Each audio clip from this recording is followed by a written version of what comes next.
Bahubali the epic. ಇದು review ಅಲ್ಲ, ನನ್ನ ಅನುಭವನ ಹೇಳ್ತಾ ಇದ್ದೀನಿ. ಸೊ ಥಿಯೇಟ್ರಲ್ಲಿ ಇದನ್ನು ನೋಡಬೇಕಾದ್ರೆ ತುಂಬ ಖುಷಿ ಆಯ್ತು ನನಗೆ. ಯಾಕಪ್ಪ ಅಂದರೆ ಥಿಯೇಟ್ರಲ್ಲಿ ಅವಾಗ ನಾನು ನೋಡೋಕ್ಕಾಗಿರಲಿಲ್ಲ. ಸೊ ಇವಾಗ ಬಂತು. ಸೊ ಚೆನ್ನಾಗಿ ಕ್ರಿಯೇಟ್ ಮಾಡಿದ್ದಾರೆ. First half part 1, second half part 2 ಅಂತ ಸಖತ್ತಾಗಿತ್ತು ಕೂಡ. ಸ್ಟೋರಿ ಗೊತ್ತಿದ್ರೂ ಬಟ್ ಆ ಕೆಲವೊಂದು ಸೀನ್ಸ್ ಇದಾವಲ್ಲ, ಆ ಸಖತ್ ಗೂಸ್ ಬಂಪ್ಸ್ ಬರ್ತಾಯಿತ್ತು ಇವಾಗಲೂ ನೋಡಿದ್ರು. ನಾನು ಸಖತ್ ಸಿನಿಮಾ ಒಂದೆರಡು ರಿಪೀಟ್ ಸಲ ನೋಡಿದ್ದೀನಿ, ಮೊಬೈಲಲ್ಲಿ ನೋಡಿದ್ದೀನಿ. ಬಟ್ ಆ ಥಿಯೇಟ್ರಲ್ಲಿ ಆ ವೈಬ್ ಕೊಟ್ಟಂಥದ್ದೇ ಬೇರೆ. ಸೊ ಆ ಶಿವಲಿಂಗ ಸೀನ್ಸ್ ಆಗಿರ್ಬೋದು, ಇನ್ನು ಕ್ಲೈಮ್ಯಾಕ್ಸ್ ಸೀನ್ಸ್ ಆಗಿರ್ಬೋದು, ಆ ಟ್ಯಾಗ್ಲೈನ್ ಇದೆಯಲ್ಲ ದಿ ಎಪಿಕ್ ಅಂತ, ಪಿಕ್ಸ್ ಆಗಿಬಿಡ್ಬೇಕು. ದಿ ಎಪಿಕ್ ಅಂದರೆ ಎಪಿಕ್ ಸಿನಿಮಾ. ಪ್ರತಿಯೊಂದು ಸೀನಲ್ಲೂ ಆ ಪ್ರತಿಯೊಂದು ಏನು ಮೂಮೆಂಟ್ ಇರುತ್ತಲ್ಲ ಅವೆಲ್ಲ ಹೊಸ ಥರ ಫೀಲ್ ಕೊಡ್ತಾಯಿತ್ತು ನನಗೆ. ಆ್ಯಕ್ಚುಲಿ ಆ ಥಿಯೇಟರ್ ವೈಬ್ ಅಂತ ಏನು ಅಂತೀವಲ್ಲ, ದ್ಯಾಟ್ಸ್ ಇಟ್ ಥಿಯೇಟ್ರ್ ಸಿನಿಮಾ. ಈ ಥರ ಸಿನಿಮಾನ ಥಿಯೇಟ್ರಲ್ಲಿ ನೋಡ್ಬೇಕು ಅನ್ನೋದು ಕೂಡ ಇದಕ್ಕೇ. ಸೊ ಸಖತ್ತಾಗಿರೋ ಒಂದು ವೈಬ್, ಸಖತ್ತಾಗಿರೋ ಒಂದು ಎಕ್ಸ್ಪೀರಿಯೆನ್ಸ್. ದಿ ಎಕ್ಸ್ಪೀರಿಯೆನ್ಸ್ ಅನ್ಮ್ಯಾಚ್ಡ್ ಅಂತೀನಿ ನಾನು. After Kantara the best experience ಇವಾಗ ಅಂದರೆ ಅದು ಬಾಹುಬಲಿ. ಪ್ರಭಾಸ್ ಅವರ ಆ್ಯಕ್ಟಿಂಗು, ಸೊ ಗೊತ್ತೇ ಇದೆ ನಿಮಗೆ ಅವರ ಆ್ಯಕ್ಟಿಂಗ್ ಯಾವ ಥರ ಇದೆ ಅಂತ ಆ ಸಿನಿಮಾದಲ್ಲಿ. ಸೊ ಪ್ರತಿಯೊಂದು ಸೀನಲ್ಲೂ ಆ ಥರ ವ್ಯಕ್ತಿ ಕಾಣಿಸ್ಕೊಂಡಿರೋದಿದೆಯಲ್ಲ, the was goosebumps. Rana Daggubati ಆಗಿರ್ಬೋದು, ಎಂತೆಂಥ ಕ್ಯಾರೆಕ್ಟರ್ ಸಿಕ್ಕಿದೆ ಅವರಿಗೆ ಆವಾಗ ಅಂತೀನಿ ನಾನು.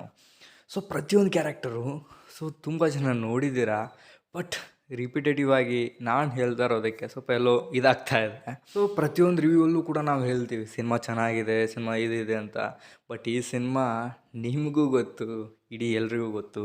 ಸೊ ರಿಲೀಸ್ ಆಗಿರೋ ಸಿನಿಮಾ, ಹಾಗೆ ಒಂದು ಸರ್ಪ್ರೈಸ್ ಪ್ಯಾಕೇಜ್ ಆಗಿ ಲಾಸ್ಟಲ್ಲಿ ನಿಮ್ಗೆ ಗೊತ್ತೇ ಇದೆ. ಸೊ ಮೇ ಬಿ ನೋಡೋರು ಗೊತ್ತಿರುತ್ತೆ, ನೋಡದೇ ಇರೋರಿಗೆ ಟ್ರೇಲರ್ ಬಿಟ್ಟಿದ್ದಾರೆ. ಸೊ ಅಂದರೆ ಇಂಟರ್ನಲ್ ವಾರ್ ಅಂತ ಒಂದು ಟ್ರೇಲರ್ನ ಬಿಟ್ಟಿದ್ದಾರೆ, ಆ್ಯನಿಮೇಷನ್ನು 3D. ಸೊ ಅದನ್ನು ತೋರಿಸಿದ್ರು. ಸೊ ಅದು ಕೂಡ ಎಪಿಕ್ ಅಂತ ಅನ್ನಿಸ್ತು. ಸೊ 2027 ಏನೋ ಬರುತ್ತೆ ಅಂದ್ಕೊಂಡಿದ್ದಾರೆ. ಸೊ ನೋಡವ್ವ, ಬಂದರೆ ಅವಾಗ ಕೂಡ ಹೋಗುವ. So just animated ಇದಷ್ಟೇ.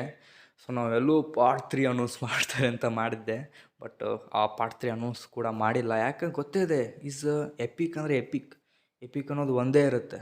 ಅದನ್ನು ಪ್ರತಿ ಸಲ ನಾವು ಇನ್ನೊಂದು ಮಾಡ್ತೀವಿ, ಮತ್ತೊಂದು ಮಾಡ್ತೀವಿ ಅಂತ ಹೋದಾಗ ಆ ಎಪಿಕ್ದು ಇನ್ನೊಂದು ವ್ಯಾಲ್ಯೂ ಕೂಡ ಹಾಳಾಗೋ ಚಾನ್ಸಸ್ ತುಂಬಾ ಇದೆ.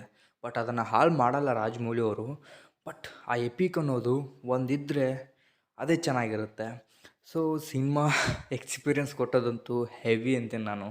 ಸೊ ನೀವು ಸಿನಿಮಾ ನೋಡಿದ್ರು ನಿಜ, ಬಟ್ ದಿ ಸಿನಿಮಾ ವಾಸ್ ಅಲ್ಟಿ. ಆ್ಯಕ್ಚುಲಿ ಕನ್ನಡದಲ್ಲಿ ಡಬ್ ಇಲ್ಲ, ಅವಾಗಲೂ ಇರಲಿಲ್ಲ, ಇವಾಗಲೂ ಇಲ್ಲ. ಸೊ ಕನ್ನಡ ಡಬ್ ಇಲ್ಲ ಅಂದರೂ ಕೂಡ ನಾವು ಕನ್ನಡದಲ್ಲಿ ಈಗ ಡಬ್ ಆಗಿರೋದು ನೋಡೋದ್ರಿಂದ ಆ ಫೀಲ್ ಬರ್ತಾಯಿತ್ತು ನಮಗೆ. ಅರ್ಥ ಆಗ್ತಾಯಿತ್ತು ಪ್ರತಿಯೊಂದು ಸೀನ್ಸು, ಇದೇ ಥರ ಡೈಲಾಗು, ಇದೇ ಥರ ಸಿಚುವೇಶನ್ ಅಂತ. ಸೊ ಸಿನಿಮಾ ವಾಸ್ ಅಲ್ಟಿ. ಸೊ ಇದಕ್ಕೆ ಮೇಲೆ ಸಿನಿಮಾ ಬಗ್ಗೆ ಏನು ಹೇಳೋಣ. ಸೊ ಇಡೀ ಇಂಡಿಯಾ ಅಲ್ಲ, ಇಡೀ ವರ್ಲ್ಡೇ ಹೇಳಿದೆ ಈ ಸಿನಿಮಾ ಯಾವ ಥರ ಇದೆ ಅಂತ. ಸೊ ರೀವಾಚ್ ಮಾಡೋದಕ್ಕೆ ಸಖತ್ ವರ್ತು. ಸೊ ಅವಾಗ ಯಾರು ಮಿಸ್ ಮಾಡ್ಕೊಂಡಿದ್ರು, ಸೊ ಈಗ ಹೋಗಿ ನಿಮ್ಮ ಡ್ರೀಮ್ನ ಫುಲ್ಫಿಲ್ ಮಾಡ್ಕೋಬೋದು. ಸೊ ಇದಾಗಿತ್ತು ಗೈಸ್ ಇವತ್ತಿನ review. So not review, the experience of my career. So ಇವತ್ತಿನ ವಿಡಿಯೋ ಮುಗಿಸೋಣ. ಸೊ ಮತ್ತೆ